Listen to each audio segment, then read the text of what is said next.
واقعیات کوم دي دا کوم چې زمونږ په سیمه باندې کوم مسایل روان دي کوم حالات روان دي د دې زمونږ په ماشومانو باندې ډېر غټ اثرات غورځوي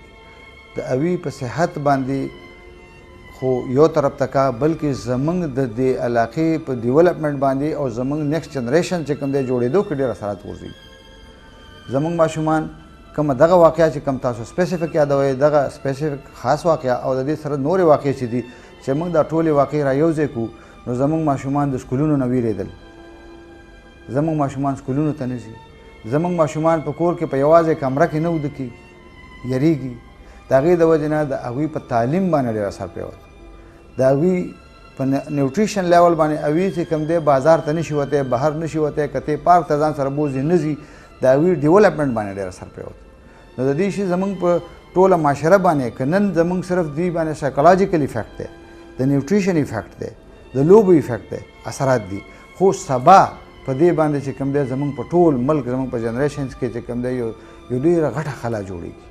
د ایجوکیشن خلا چې کوم زمونږ خلک دي د هغوی هغه ډیولپمنټ نه کېږي زمونږ د ماشومانو زمونږ ماشومان که فرض کړو سبا یو ځي کې یو انټرویو ته ځي د دوی ډیولپمنټ نه کېږي د ډېر لکه اثرات په دوی باندې ډېر زیات دي زمونږ په میډیکل ژبه کې د صحت ډیفینیشن دا دی د هغې تعریف دا دی چې موږ دا باډي دا وجود په درې حصو کې تقسیم کړی دی یو دا دی چې د یو سړي د وجود چې کوم آرګنز دي د هغې مسله وي یو سړي سیکشول یا میرایټل سټیټس د هغې مسله وي او د درېیم حصه چې کوم دا ډېر امپارټنټ هغه د سایکولوجیکل نو چې کله د یو کس په دې درې واړو پارټس کې څه پرابلم وي لکه د هغې د وجود د هغې د سیکشول یا د میرایټل سټیټس او دریم د هغې د سایکولوجیکل پرابلم وي نو هغې ته موږ ایل هیلث یا بیماری وایو تر څو پورې چې تا کم کوېشن دی کامن نن سبا په پاکستان کې خاص کر زموږ په دې علاقه کې هغه دا دی چې ټیرریزم او دا چې کوم دھماکې کېږي او د خلکو په صحت باندې د څه اثر دی نو د وجود نه علاوه ځکه چې دھماکه وشي په هغې کې بلا کسان زخمیان شي بلا کسان پکې مړه شي بلا کسان پکې او داسې کسان پکې لاړ شي چې هغه په کور کې یو کسي د کور غونډ وارث وي د هغې د ساتلو واله وي یا پکې یو پریشیس بیبي وي یا پکې مړ شي نو هغه 13 کاله او 20 کاله د واده نه پسه ماشوم شي یا پکې ځای شي د خلکو په ګډې خواږه خلک لاړ شي نو هغو ته یو د وجود تکلیف وي یو د سایکولوجیکل هغو ته ټراما وشي چې دې ته موږ ایموشنل ټراما وایو ایموشنل ټراما د ډېر خوشحالۍ نه کېږي او ډېر خفګان نه کېږي د خوشحالۍ هغه چې کم وي تاسو به کتلي وي په بعضو موقعو باندې چې سړی را پرېوځي او بېهوش شي څه وخت لپاره د خوشحالۍ نه خو عارضي وي دا قسمه ټراما دا قسمه دک دا قسمه تکلیف کم چې د دھماکو د وجې نه وشي هغه مستقل د سړي په صحت نه وي بلکې د خاندان هم نه وي بلکې په غونډه علاقه باندې وي که تاسو وګورئ چې په یو ځای کې دھماکه وشي په هغې 40 کسان مړه شي 40 کسان نه دي مړه 40 خاندانونه مړه شو 40 خاندانونه نه مړه بلکې هغوی سره هغه غونډ کلی هغه غونډه علاقه هغه تباه شي ذهني طور باندې او هم د وجود په طور باندې نو زما خپل ځاني دا خیال دی چې داسې مسله راشي بلکې د دې مسلې حل پکار دی چې وشي نو دا چې کوم برډن د صحت په محکمه باندې دی د وجود د تباهۍ د خاندان د تباهۍ او سایکولوجیکل تباهۍ دا ټول په خپل باندې ختم شي دا کم دهشتګردي او دا لیر چې کوم زموږ په دې ملک او سپیشلی زموږ په دې صوبه کې چې کوم روان دي دې سره سره زموږ د مریضانو باندې ډېر بر اثرات روان دي او غورځېږي وي نه دا چې د هغې مطلب د صرف اکنامیکل او دغه حالات سفر کېږي او خو دې سره سره زموږ د مریضانو او د هغې باندې ډېر زیات بره حالات را روان دي هغې د فزیکل امپیرمنټ او د هغې د فزیکل ډیمیجز نه علاوه د هغې د سایکولوجیکل ذهني بیماریانې ډېرې زیاتې شوي دي نن سبا د هغې سره سره زه خو د سینې سره به تاسو ته ووایم چې د هغې په سینه باندې یا په چسټ حوالې سره هغه موږ سره کم ټایپ مریضان په دې کې راکېږي سپیشلی چې د پی ایس کومه واقع شوې وه یا مطلب د بادشاه خان یونیورسټۍ کې چې کوم مسله شوې وه د کوم دھماکه شوې وه نو زمونږ نن سبا چې کوم مریضان د سینو سره راځي هغې د سالنډې بالکل هغه ته به داسې ګڼي چې ګنې دې ته برانکل استما ده او دا برانکل استما هغې ته بیسیکلی نه وي مطلب د خو د هغې پریزنټیشن داسې وي چې هغه مطلب دې ته مونږ هایپر وینټیلیشن سنډروم ورته وایو او یا ورته اور بریدینګ سنډروم ورته وایو هغوی دومره ساه او داسې په دغه کې راځي سپیشلی فیمیل سټوډنټان نن سبا موږ ته ډېر زیات سیوا شوي دي د دې دماکو او د دې دهشتګردۍ د وجې چې هغوی راشي او بالکل د هغې پریزنټیشن بالکل د استما غوندې او هغوی بالکل د استما ډیزیز باره کې راځي خو هغوی ته بیسیکلي استما نه هغه سایکوجنک اوریجنز دي او د هغې دغه سایکوجنک دغه د وجې هغوی اوور بریدینګ د شپې کېږي سای لنډه کېږي سټډي کې بالکل انټرسټ نشي اخیستلی نو دې سره مطلب دا ډیزیز هم د ریسپریټري سیوا شوي دي او پلمنري ډیزیز سیوا شوي دي دې سره په آی سی یو کې موږ سره چې کوم سیریس مریضان ایډمټ شي هغه مطلب د لکه ډېر سیریس کنډیشنز کې راشي مطلب د هغوی ته مطلب د پلمنري امبولیزم ډیولپ شي نور ته مطلب د ڈی اے سیز ورته ڈیولپ شي او ډېر زیات کمپلیکیشنز ورته کېږي इस वक्त जो हमारी मुल्की सूरत हाल है जिसमें मेनली जो है वो टेररिज्म के इश्यूज़ आ जाते हैं। एक आम आदमी जब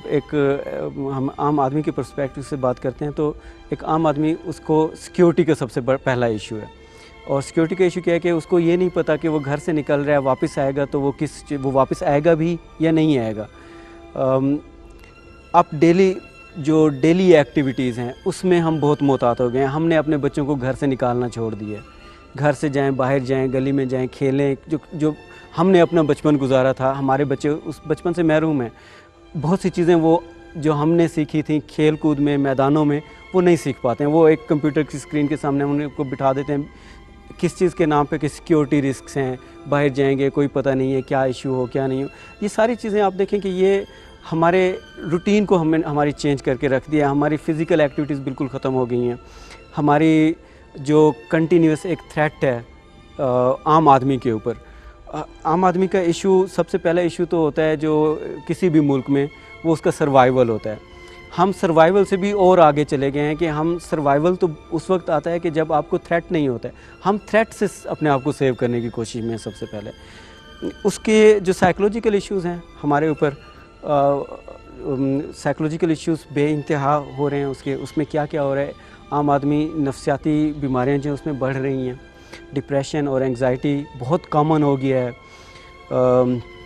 और इतना कॉमन हो गया कि हमने उसको एज डिसऑर्डर एक बीमारी के तौर पर लेना ही छोड़ दिया है। हमने सोचना छोड़ दिया कि जी हमें इसके लिए भी ट्रीटमेंट की ज़रूरत है कि ये तो शायद हम इसके साथ हमने ज़िंदगी इसके साथ गुजारनी है। उसका लोगों के बिज़नेस के ऊपर इफ़ेक्ट हुआ है, हमारे ओवरऑल इकोनॉमी के ऊपर उसके इफ़ेक्ट हैं जो जिन हालात से हम गुजर रहे हैं।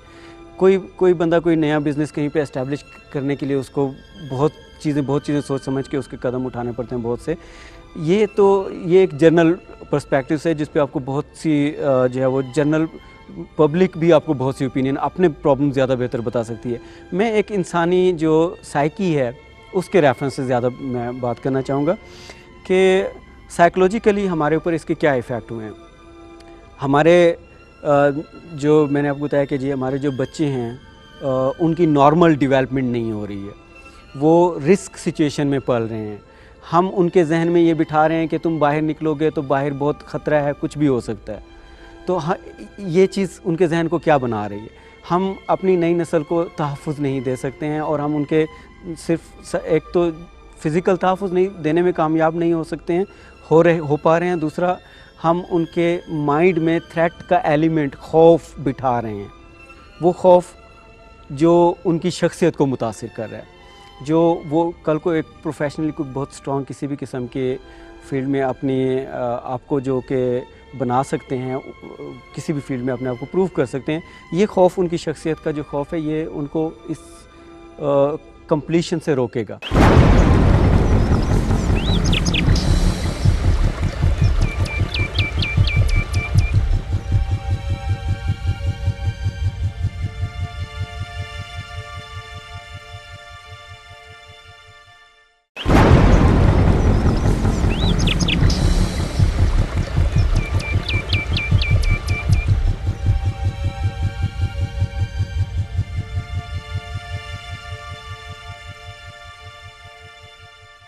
यो खो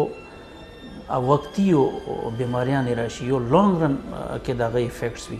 लॉन्ग रन के दगा इफेक्ट्स दादी मसलन यो वोमेन दगा प्रेग्नेंट थे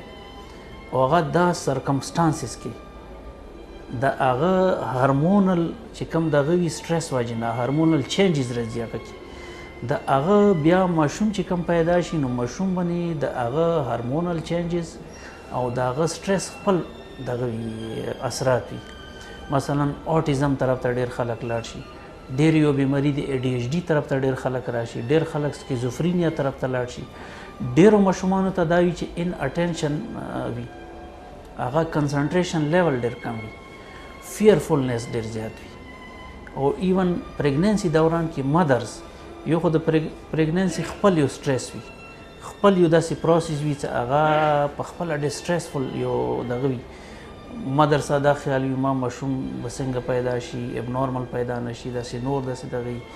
مزاج کې تبدیلي راشي. یو چې کم د موجوده حالات دي، موجوده حالاتو وجې نه یو ایکسټرا سټرس هغه باندې راشي، نو هغه مدر چې کوم وي هغه ولنیبل شي، پرون شي، هغه ډېر هغه انزایټي او ډپریشن اټیک هغه باندې ډېر اسان شي. نو دا مختلف اثرات دي چې هغه په کمیونټي باندې د موجوده حالاتو شته. او سټډیز چې کومې روانې دي په پاکستان کې دننه خصوصا چې کوم سټډیز روانې دي نو تیرو څو کالو کې ډپریشن پرسنټیج ډېر زیات شوی دی، انزایټي پرسنټیج ډېر زیات شوی دی، ایډکشن چې کومه دی هغه ډېر زیات شوی دی. او ډپریشن انسان ته ډېر معمولي شی ښکاري،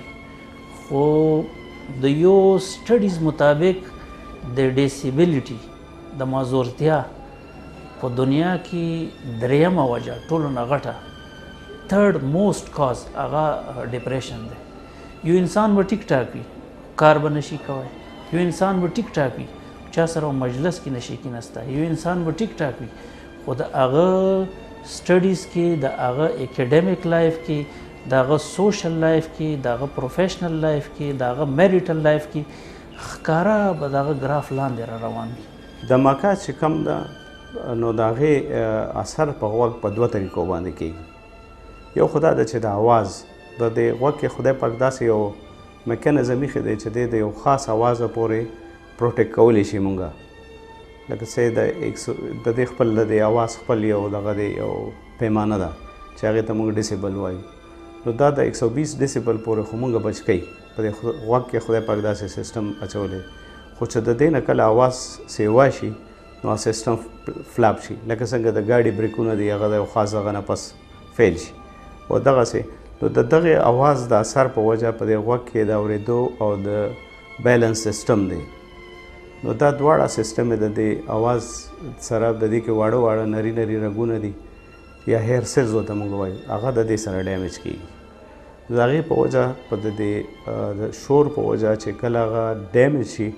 نو فوراً ستا اورېده بالکل لکه خراب شي او د هغې سره په دې غوږ کې بیا شنګارې شروع شي. نو دا یو د دې یو دا اثر دی. دویم دا اثر دی چې د دې بلاس په وجه یو پریشر جوړیږي او دا پریشر چې کوم دی دا په دې غوږونو هم راځي، نو هغې سره دا دواړه پردې وشلېږي. که هغه غوږ چې هغه ډماکې ته ډېر نږدې نو د هغې هغه پرده به ډېره افیکټ کېږي په نسبت دا چې دا بل. او که یو سړی ورته مخامخ ولاړ دی یا نږدې دی ورته نو په دواړو غوږونو به د هغې اثر وي او دا پردې وشلېږي د هغې سره. اوس داسې مریضان چې کوم دي نو دوی چې راشي نو یو خو دوی دا د دې دوه مسلې اکثر، یو دا چې د غوږ نه وینه راځي، د دې پردې د شلېدو په وجه د غوږ نه وینه راځي. دویم دا ده چې دې کې ډېر زیات شور کېږي په ټایم کې، لکه د کیرړي په شانتې اوازونه پکې کېږي، دی د دې نه ډېر تنګي. دویم خبره دا چې دی وایي چې یاره بالکل زه اوس څه نه اورم، لکه د دماکه چې څنګه شوې ده نو زه څه نه اورم. نو زموږ د هغه دپاره دغه دا وي چې یاره داسې مریض مونږ څنګه اپروچ کړو. مونږ د هغه غوږونه وګورو او هغه وګورو چې یاره دا ډیمیج څونه حده پورې دی. په دوه لکه د هغه دپاره مونږ یو ټیسټ کوو چې هغې ته مونږ اډیوګرام وایو. نو په هغې باندې مونږ ته پته ولګي چې یاره د دا نرس یا دغه څومره حده پورې ډیمیج شوي دي. نو په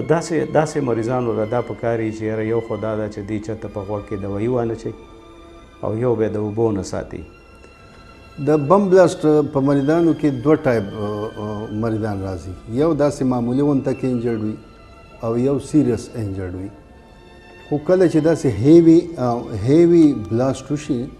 لکه دلته په مردان کې چې دا په دې نادرا په افس کې شوی وه یا په 2008 کې چې کوم IDPs راغلي او په هغې کې دلته کې یو دماکه شوې وه. نو په هغې کې په مریضانو کې په ښکاره خو داسې ماینر انجري وي خو کله کله هغه ډېره سیریس انجري وي. لکه یو معمولي غونته کې چرۍ، هغې چرۍ هم ډېر لوی میجر پرابلم جوړ کړي. لکه موږ ورته لیپراټومي وایو، بیا د هغې لیپراټومي ضرورت راځي. یا داسې وي چې امپارټنټ وایټل آرګنز په چرو باندې ولګي، نو هغه امپارټنټ آرګنز بالکل داسې کیدی شي چې ایرریپیریبل لاس په هغې کې وشي. لکه معمولي چره سترګې ته لړه سترګه ډیمیج شي، معمولي چره لړه هارټ ته په ځای پکې ډیت وشي. او دا کامن میجر پرابلمز د وونډ ملټیپل وونډز د ارتوپیډک هغه خو پکې ډېر کامن دي. د چا نه پکې خپې کټ شي، د چا نه پکې لاس کټ شي. او هغې کې پرابلم د ډاکټرانو دا یا زمونږ د دې سیسټم د کیجوالټۍ چې په یو ټایم دومره پیشنټس راشي چې هغې کې مونږ بیا پریفرنس نشو ورکولی چې مونږ ته پته نه لګي چې کم مریض سیریس دی، کم هله ګوله شي. او هغه ټایپ فیسیلیټیز خو دلته کې وي نه چې ګنې بس ډېر زیات سټاف وي. نو څه په دغه هله ګوله کې زمونږ نه ډیمیجز وشي، او څه د هغه بم بلاست افیکټ دومره وي چې څه خلک پکې په ځای باندې ایکسپایر شي، او څه پکې میجر انجرډ شي، او بیا هغه په میاشتو میاشتو پکې پراته په واټ کې. د هغې ملټیپل اپریشنز کېږي، د هغې ډریسنګز کېږي، د هغې ته بیا امپوټیشنز کېږي. هغه امپوټیشن هغه بیا د هغې ته بیا آرټیفیشل لیمز ولګي. خو دا پیشنټ که چېرې ریکور هم شي، نو د ټراما نه دی چې کور ته ځي نو دته دومره یو سایکولوژیکل ډپریشن هم شوي چې دی ډېر سایکولوژیکلی هم خراب شوي، او ملټیپل انجریز د وجې هم دته ډیمیج شوي. نو څه د بدن لاس وشي، څه اکنامیکل لاس وشي، څه د سایکولوژیکل پرابلم راشي.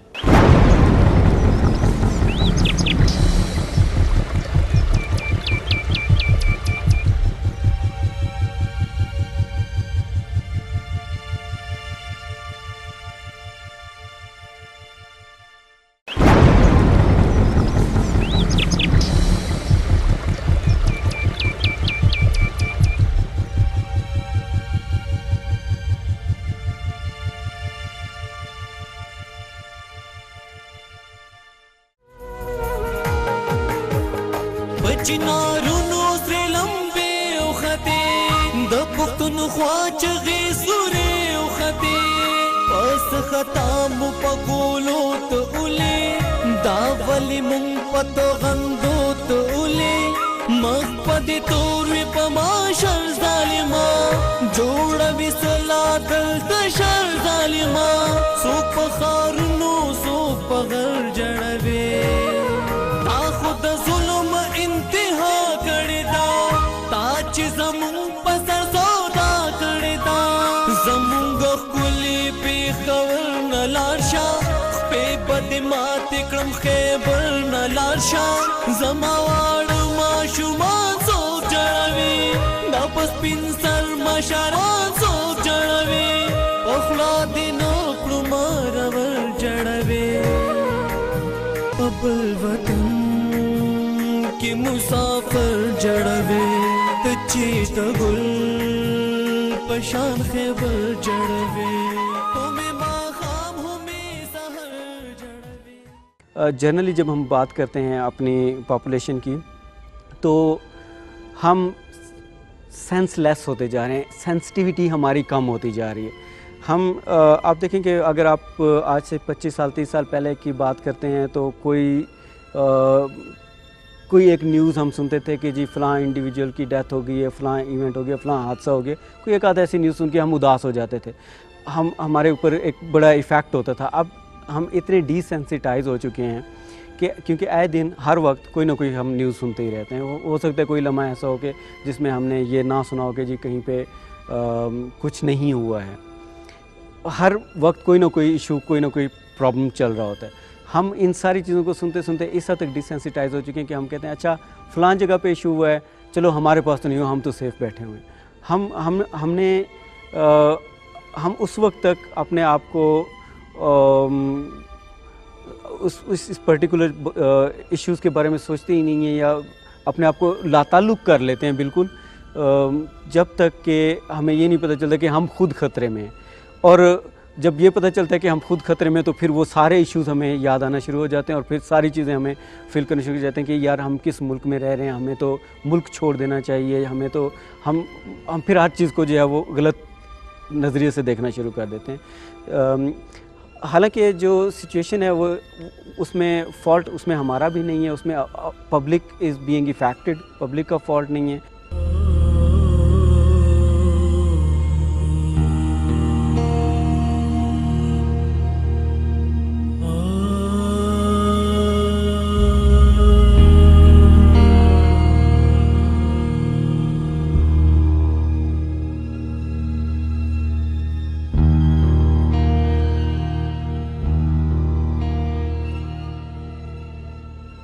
زمونږ د APS د واقعې د وجې نه چې کومه دا واقعه وه، د دې د وجې نه په ماشومانو هر اثر کېدی شي، د یرې نه پې چې کوم دی نو بلا ټول اثرات راتلی شي، دستونه پې لګېدی شي بالکل، ځکه چې اوی چې کوم دی نو منټلی ډسټرب شو. منټل ډسټربنس ستا ټول باډي ستا په بدن کې هر یو شی ډسټرب کوي، که ستا ګیټ اپ چینج کوي، ګرځېده دې چینج کوي، ستا چې کوم دی نو ایون تاکې دونه فیر راشي چې تا ماشومان دا وایي چې ما ته څه ښکاري نه. زه به دا ووایم چې ما له داسې ماشومان راغلي دي چې اوی چې کوم دی د کټه نه پاسېدل په دغې واقعې نه پس وایي به نه شم ګرځېدی، ځکه چې هغوی به یېرېدل چې هسې نه زه به روزم خو پرزنټیشن به یې دا و چې زه نه زما خپو کې شان نشته، زه سکول ته نه شم تللی، زه پاسېدی نه شم، زه ناشته نه کوم. زموږ په ماشومانو باندې ډېر اثر پرېوتی دی د دې واقعاتو د وجې نه. زمونږ د دې دماکو د دې بمونو خلاصېدو سره د دې غواګانو دې کیسو سره سایکولوژیکل پیشنټ زمونږ ډېر زیات شوي دي، او سایکولوژیکل پیشنټ هغه زیات شوي دي چې کوم د شپې په یره راشي، ګبراویږي، بلکې داسې میندې راته زه وایم چې د هغو بچو په نورو کالجونو سکولونو کې سبق وایي کم چې د دې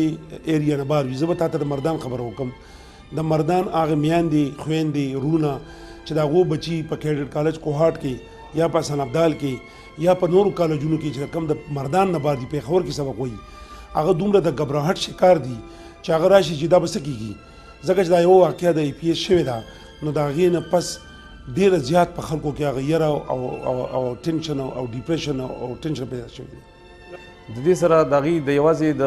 چیسټ او د پلمر ډیزیز نه سیوا شوي، خو سایکولوژیکل ډیزیزز د دې پریشو باندې ډېر زیات سیوا شوي دي. هغې سره د هغې نیوټریشن صفر شي، چې نیوټریشن صفر شي د باډي امیونټي مکمل ختم شي، چې امیونټي کمزوري شي هغې ته مطلب د میډیکل ایلنسز شروع شي.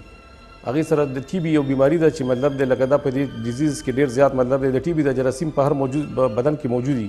خو چې کله د دې امیونټي دونه کمزوري شي او دا امیونټي ټول د نیوټریشن سره وي، نیوټریشن ټول چې کوم دی دا د برین او سنټرلی سره کنټرول وي، چې ستا ذهني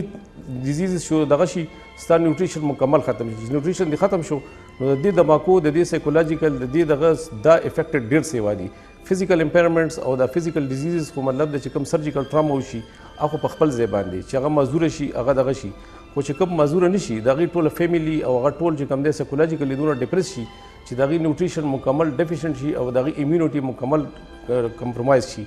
دونه د هغې امیونټي کمزوري شي چې هغې ته انفیکشس ډیزیز ورته ډېر زیات شروع شي. TB زموږ په معاشره کې یو ډېره غټه انفیکشس ډیزیز بیماري ده او د دغې مطلب د هغې سره د هغې امیونټي دونه سپریس شي چې هغې ته د TB او د استما بیماریانې شروع شي. دوه بیماریانې داسې دي چې هغه دې وخت کې ډېرې زیاتې دي، بلکې هغه یو ساده الفاظو کې موږ دا وایو چې هغه په پیک دي. ټیک شو، یو انزایټي ډېره زیاته ده، یو ډپریشن ډېر زیات دی. ډپریشن تعلق زیاتر لاسز سره دی او انزایټي تعلق زیاتر تھریټ سره دی. دی وخت کې بدقسمتۍ سره دا دواړه څیزونه ډېر زیات دي، ډېر عام دي. تھریټس هم ډېر عام دي، انسیکیورټي هم ډېره عامه ده او لاسز هم ډېر عام دي. لاسز جاني شکل کې، مالی شکل کې، مختلف شکل کې. د وجې نه د ډپریشن چې کوم هغه پرسنټیج دی، ریشو دی، هغه ډېره زیاته شوې ده د تېر څو کالو کې، او انزایټي هم ډېره زیاته شوې ده. او څه داسې بیماری دي چې هغه یو انسیډنټ سره تعلق وي، چې هغه ته موږ PTSD وایو، پوسټ ټراوماټیک سټریس ډیسارډر. مثلا موږ د APS واقعې خبره وکړو، هغه وخت کې چې کم ماشومان کم خلک هغه واقعې کې انوالو وي هغوی ته PTSD کېږي. یو څه خلک داسې وي چې دا ابزرو کړي ترو میډیا ابزرو کړي یا چا نه واوري نو هغه وجې نه هغوی ته پوسټ ټراوماټیک سټرس ډس آرډر وشي. نو دا درې څیزونه موږ سره ډېر زیات دي، PTSD، انزایټي، ډپریشن، څه د هغه تعلق او هغه زیاتوالی موجوده حالاتو سره ډېر زیات دی. او دریم یو مسله داسې دی چې هغه زمونږ ډاکټرز یا کمیونټي هغه طرف ته سوچ نشته او هغه د ایډکشن، خصوصا د ټین ایجز کې چې کم ماشومان دي او کم افیکټز دي هغه د خپل ډپریشن د خپل انزایټي کمپنسیشن دپاره هغه مختلف ایډکشنز ته ځي. مثلا نن سبا حشیش ډېر عام دی او چې کم د پریسکرایب ډرګز دي زینکس شو، الپرازولام، داسې نور بنزوډایزپین اور ایون اوپیم ایډکشن هم ډېر زیات شوی دی. نو درې څلور څیزونه داسې دي چې دا موجوده حالاتو نه ډېر زیات شوي. کلم چې د دې بم بلاست یا د دماکو مسلو کې چې کوم زخمی یا کوم دغه لګېدلي وي نو هغه ډېر زیات په کم خلک د هغې نه بچ کېږي. یو هغه زهریله دي، یو هغې کې بارود دي، یو هغې کې نور ګندونه دي، خاورې دي، شګې دي. د هغې دلته په ټایم باندې ونه شو نو بېشکه دا پیشنټ ضایع کېږي، دغه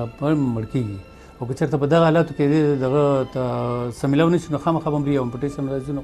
ضروري خبرې چې پکې راځي او داسې سایکولوژیکلي په انسانانو باندې د هغه ځای په خلکو په هسپتال په دغه باندې څومره زیات اثر غورځوي یا د هغې په فیملي باندې دا ډېره خطرناک وي. او هغې په دې دغې کې چې دا خو دماکه کې شوی دی او هغه خیالي تصور د هغې په ذهنونو کې هم راځي چې دا به څومره الوتي، دا به څنګه چل شوي، دا به څنګه درکوي، ذهني طور باندې هم هغې پریشانه شي. د دماکې د اثر داسې چې دا رو په ډېرو مریضانو کې داسې دي چې دا پردې بیا اکثر په خپله جوړې شي. خو که چېرې خدا نخواسته دا پردې جوړې نه شي نو د دې دپاره بیا یو اپریشن هم کېږي، مارنګوپلاسټي ورته موږ وایو. او هغه د دې یو دغه د څو پورې چې د چکر او د دې څیزونو دغه دا پکې دغه. دویم دا چې د دماکې خپل یو اثر په سړي باندې څنګه چې سړی اکسیډنټ وکړي ډېره موده هغه په ذهن کې هغه خبرې او هغه دغه راځي او هغه یریږي ورسره او څه کېږي څه کېږي. نو دا اثر یې په د دې دماکې دا اثر یې د په د غوږ کې او په دغه کې ډېر. لکه زه تاسو ته یو څو مثالونه داسې ووایم چې زموږ دغه دي معتبر خلک دي په سیاست کې او په دغه کې. لکه زموږ آفتاب شفاو صاحب دی، هغې په هغه دماکې کې دواړو غوږونو هغه پردې ډیمیج شوي وې، مطلب ټریټمنټ له هغې محب الله صاحب له بیا هغې لاړه پیمز هسپتال ته. دا یو غټ مثال دی. نورې داسې لکه زموږ دلته چې نږدې کمې دا دماکې شوي دا مریضان اکثر موږ له راشي او د دې دغه داسې کېږي که نه، لکه دا پردې او دا څیزونه سوري شي او بیا لکه دغه طریقه کار دی. ښه که چېرې دا رګ دغه ډیمیج پرمننټ شي نو د دې د ریهیبلیټیشن لپاره موږ داسې چل کوو چې بیا دوی ته موږ هیرنګ ایډ لګوو. دویم طریقه علاج دا دی چې که چېرې دا پردې د په خپله جوړې نه شي نو بیا د دې لپاره موږ یو اپریشن هم کوو، هغې ته مارنګوپلاسټي وایي. دا دوه طریقې علاج دي د دې ډیمیج د دې دغه دپاره ډسیبلیټي ختمولو دپاره. تر څو پورې چې د دې ایموشنل ټراما علاج دی زموږ سره دوه قسمه ډیپریشن، دوه قسمه ذهني بیماری وي. یو ته موږ وایو ایکسوجینیس دې ته وایي چې کله د وجه بار وي، لکه د یو سړي پلار مړ شي ابه خفوي، خامخا به خفوي، په ګولو نه د هغې علاج نه کېږي. یو انډوجینیس د یو سړي په ذهن کې یو خبره راغلي وي چې لکه یره راغلي چې ما څوک وژني، د هغې علاج په ګولو کېږي. خو داسې مسلې چې د هغې بار روزانه او هفته کې او په میاشت کې یوه دماکې کېږي او تباهي پکې راځي نو د هغې علاج په ګولو په دوایانو باندې نه دی، بلکې زما خپل ځاني خیال دا دی چې د هغې سوشل علاج پکار دی، سوشلی دغه شی ټریټ کول پکار دي. دا مرضونه به اټومیټیکلی په خپله باندې ختم شي. د دماکو یا د دې بلاسټنګ د دې خوړو نه ټایم معلوم دی، نه پته معلومه ده او نه ځای معلوم دی چې کوم ځای کې کېږي او چېرته کېږي او څه وخت کېږي. د پیرانو جګړه ده نو چې خدای مکړه چېرته وشي نو هغه خو دا چې یو هنګامي حالات جوړ شي. هنګامي کېدای چې زموږ د هسپتال یا د هر هسپتال عمله چې کوم موجود دی د هغه د اډمنسټریشن نه نیولې تر اخره هغه دا وړوکي دغه پورې ډسپنسر پورې چې دا په هغه ځای کې ایمرجنسي بالکل ریډي ولاړ وي. نو د بلډ بینک والا ډېر ضرورت دی پکې. هغې کې د فرسټ ایډ چې کوم ورکول والا دي په دغه کې ایمرجنسي کې دا ټول پکار دي. په واډونو کې دې ته راشي پیشن هغه داسې چې هغه ټول انجري مختلف یو ځای زخم نه مختلف چریم لګېدلي اوسپنې هم لګېدلي بارود هم لګېدلي دوړه خاور هم لګېدلي په سینه هم لګېدلي په هر څه دغه پکې شوي لاس پې هم پکې الوتي هغه هم پکې شوي کوم چې د ایمرجنسي دغه وي هغې کې دا چې د دې یو خو د دې عوامو دپاره داسې یو حوصله افزایي پکار وي چې دوی د دې څیز مقابله خو به خامخا کوي خو چې مري هغې خو دغه کېدی نه شي نو دا ټول څیزونه د دغه سره تړلي دي چې دا کې زموږ د ډاکټر سټاف چې کوم په هر هسپتال کې څوک موجود دي چې دا سره د خپل ټیم ټول په تیاري هغې کې ضرورت د بلډ بینک راځي هغې کې د میډیسن راځي هغې کې د نورو څیزونو ضرورت راځي چې دا ټول پکې موجود سرجن پکې ډېر ضروري دی ورسره ارتوپیډک والا هم پکې ضروري دی ورسره نیفرولوجست څومره دي ډاکټران دا ټول پکې انوالو کېدای شي تر نرسنګ کیر پورې دا ټول ضروري دی نرس سټاف پورې نو دا ښه خبره ده چې ټول په خپل دغه باندې نو د بلډ ډېر لاس کېږي نو د عوامو ته خلکو ته پکار چې هغه ټایم کې مونږ وینو ډېره قربانیانې ډېر خلک ډېر په جذباتو باندې راځي او خپل د وینې دغه ورکوي د خپلو دغو له د خپلو څه پکې مړي څه پکې زخمیان دي او زخمیان داسې چې هغه څه د کور کولی او څه د نه د کور کولی نو هغې ادارې پورې تعلق ساتي چې دلته څومره پورې دی له کوریج ورکولی شي مطلب د هیډ انجري پورې راځي هغه نور لوی لوی هسپتالونه بل ځای هغې کې لوی لوی دغې ته ورسي امپوټیشن وغیره د چا ته په هغه ضرورت کېږي خو د ټول نه ضروري هغې دپاره فرسټ ایډ او ورسره د بلډ ضرورت ډېر راځي چې په دې کې دغه وشي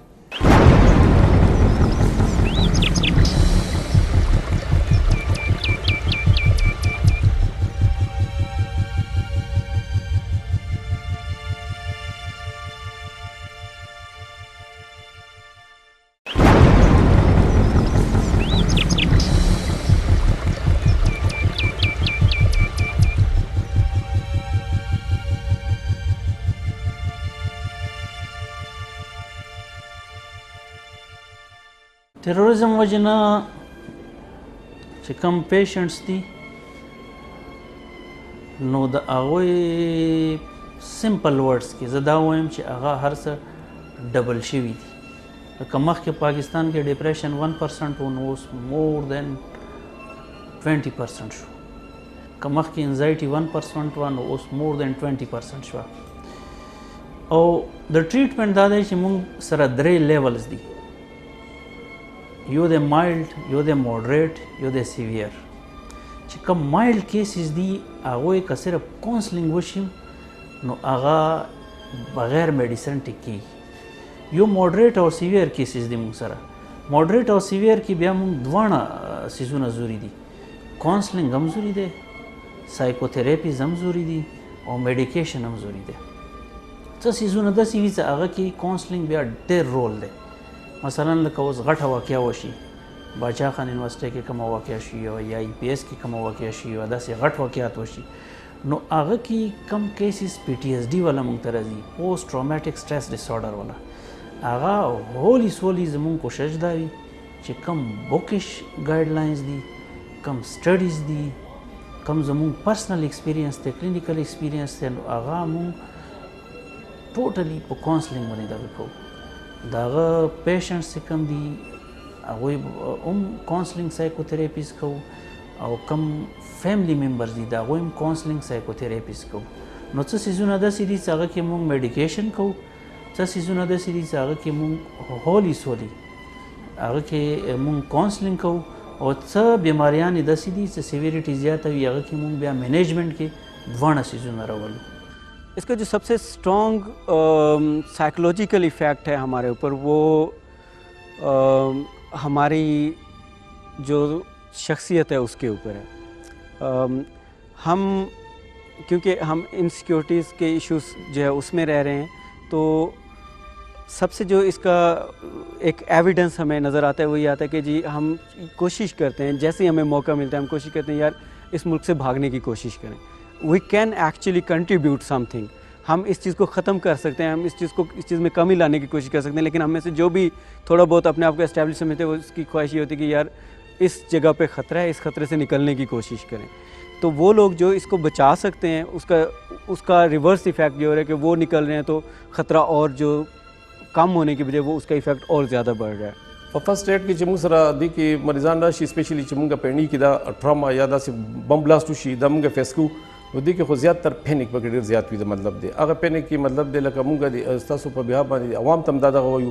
د میډیا ته هم دا دغه ریکویسټ کوو او ایون د پالیټیشن او د مطلب د کوم چې مطلب ناظمین دي ته دا ریکویسټ کوو چې تاسو په دغه وخت کې څنګه چې د بلوچستان واقعه وشوله چې پینیک او دا ګیدرینګ دا مه جوړوئ ولې چې د هغه ګیدرینګ د هغه پینیک د وجې دومره مطلب د نور ډیمیجز وشي چې هغه مطلب دی دغه وشي باقي د دې میډیسن حوالې سره دغه وخت کې یو مطلب دی لکه ډېر مریضان مونږ ته داسې راشي چې هغه ته هېڅ قسم پرابلم نه وي په کیجوالټۍ کې مونږ ریسیو کوو هغه صرف په پینیک انزایټي کې راشي پینیک انزایټي کې هغه وایي چې مطلب دی بس زما ټول زلزله را باندې روانه ده دومره ټینشن کې د سپیشلی چې کله په دې شیرګل سکول کې یو واقعه شوې وه د جینکو په ګرد سکول کې مخکې ورځو کې دا تقریبا د 2004-2005 خبره ده هغې کې دومره جینکۍ انجړ شوې وې چې هغې کې به چاته انجري نه وه خو ټولې به راغلي مونږ په کیجوالټۍ کې به ایګزامین کولې ټولې به رپېدې هغې ته به مطلب دی بالکل په ځان به پوهېدل نه چې په ما باندې څه روان دي نو دې دماکو سره دې دهشتګردۍ سره سایکولوجیکل ډیزیز سره فزیکل امپیرمنټس او دا سیزونه ډېر زیات سیوا شوي دي हम क्या कर सकते हैं जब हम इस यही बात अगर हम जनरली पब्लिक से पूछें तो जी वो आपको जो कहेंगे जी हम दुआ कर सकते हैं हम सब्र कर सकते हैं लेकिन हम बहुत कुछ कर सकते हैं हम जैसे मैंने पहले बताया कि हम